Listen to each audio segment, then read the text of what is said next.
राधे, जय श्री कृष्ण। गीता पाठ में अब तक आपने देखा भगवान श्री कृष्ण अर्जुन को समझा रहे हैं विषयों से दूर रहना, इंद्रियों को विषयों में आसक्ति से बचाना और किस तरह स्थिर बुद्धि होती है उसके बारे में बताया।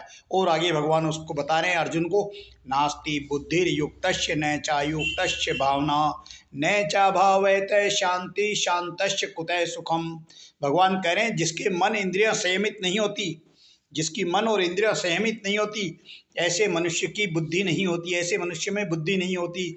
और बुद्धि न होने से मतलब बुद्धि का नाश हो जाने से निष्काम भाव अथवा कर्तव्य परायणता का भाव नहीं होता। वो हर चीज में निष्काम भाव से काम नहीं कर सकता।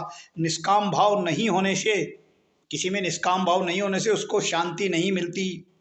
किसी भी मनुष्य में यदि निष्काम भाव नहीं होगा तो उसको शांति नहीं मिलती, और शांति रहित मनुष्य को सुख नहीं मिल सकता। जिसमें शांति नहीं मिलेगी जिसको, वो कभी सुखी रह ही नहीं सकता, उसको सुख मिल ही नहीं सकता।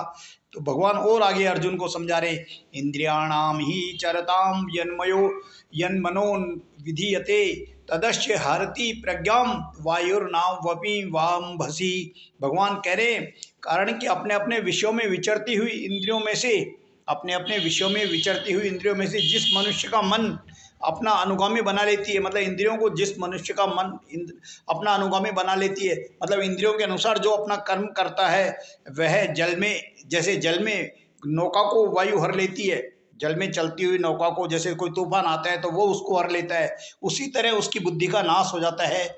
जो इंद्रियों से विषयभक्त हो जाता है, मतलब विषयों में लीन हो जाता है, वो जिस तरह जल में तूफान आने से नौका का हाल होता है, वही हाल उसका होता है, उसकी बुद्धि का होता है, इसलिए उसकी बुद्धि का नाश हो जाता है। भगवान अर्जुन को बार बार अच्छी तरह समझा रहे हैं बुद्धि के बारे में, विषयों के बारे में, आसक्ति के बारे में, ताकि इसका मोह छूट सके। तो आज आपने देखा गीता पाठ के अध्याय 2 के श्लोक संख्या 66 और 67।